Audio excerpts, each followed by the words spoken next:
What's it feel like to lose my dad to suicide? It feels like I've lost a loved one, just like anybody else, but it's not going to define how I remember him.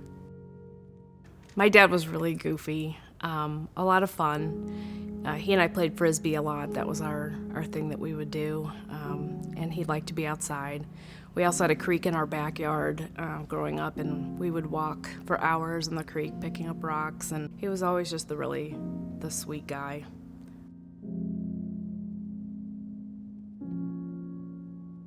My dad married my current stepmom. Things were great for a while, and then I noticed that he was spending a lot more time going to doctors, trying to get some relief from his back pain. It was just getting worse and worse, and it was gradual at the time. And he would make jokes like, "Oh, I'll never live to be old enough to be in a wheelchair where people are taking care of me. I'm not going to let that happen." He just didn't want to be in that position. But then there'd be more and more comments. Things like, we'd be in the car and he'd say, the only reason I'm still here is because of you girls, right? And that's the kind of comment where you're like, what am I supposed to do with that? I don't think I had the capability of really understanding at that time. I mean, there wasn't really hadn't crossed my mind as a reality. I don't know what I thought would happen, because clearly he wasn't doing any better. He was taking, all this medication, pain medication. In the winter, he suffered a lot from seasonal affective disorder, so he shut down pretty much from January to March.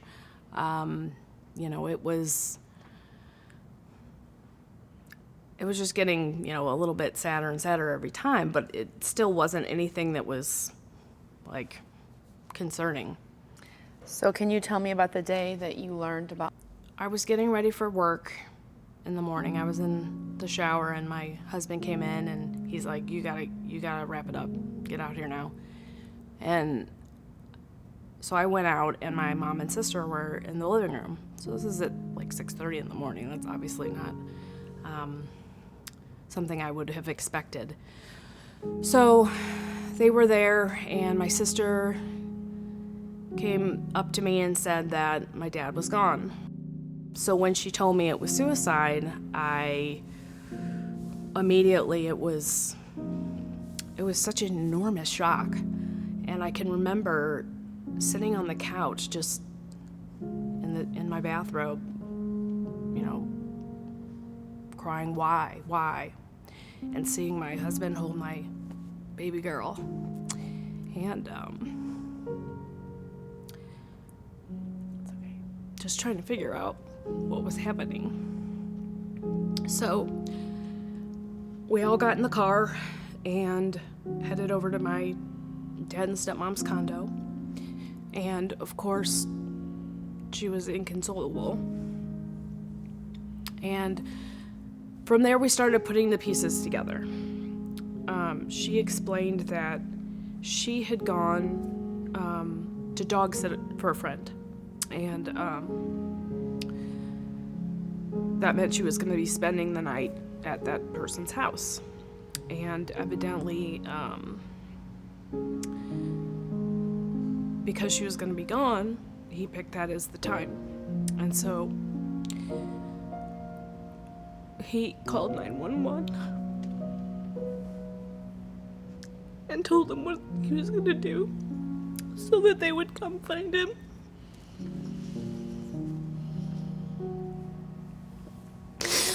Before she did. And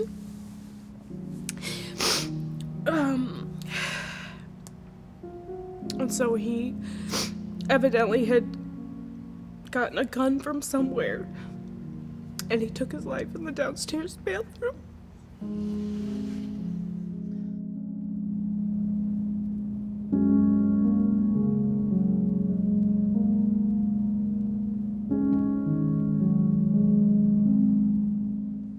in his drug and pain and depression-induced fog, I guess this was his solution. It just didn't make any sense, and it was kind of just an extra,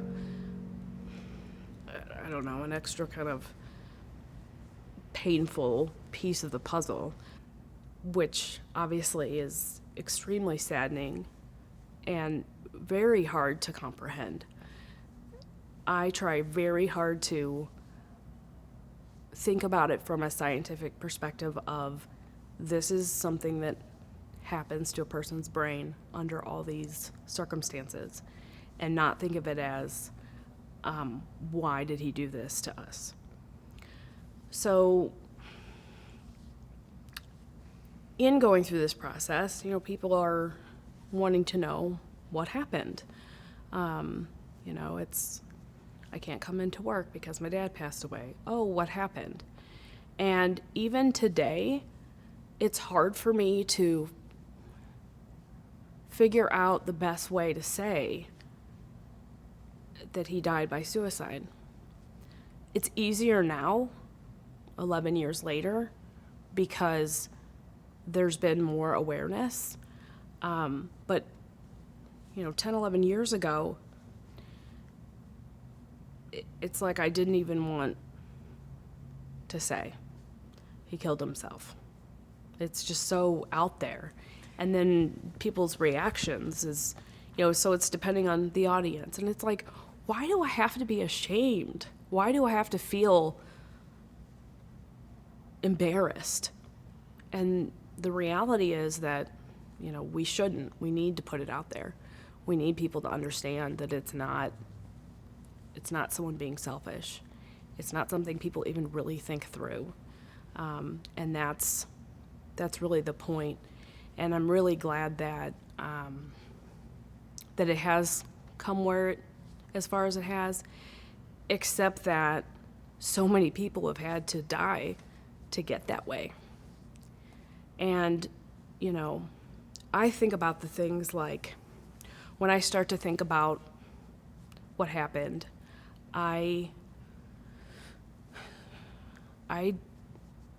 usually push the feelings away pretty quickly, because I am afraid that I'm going to be angry, and I don't want to be angry.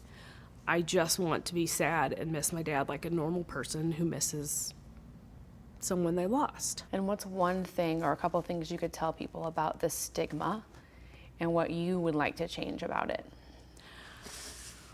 I would really like to change how people feel about the subject matter of suicide, because I think that because it's so taboo, and by taboo I just mean that, people find it so appalling and horrendous that they just can't imagine, they can't sympathize, they can't put themselves into that person's place. But they don't really have to. They just need to be able to talk about it. I think people need to be able to understand that it exists, and that I'm sure people are thinking about it every day. And if we can only be more aware and willing to open up and willing to talk about it, that it might help, at least with, any part of it, the people who are left behind, the people who are facing that decision, the people who are going through that wrestling with that in their own situation. If it's out there, it's more acceptable to ask for help. It's just not acceptable to ask for help about something that you'd be embarrassed to talk about.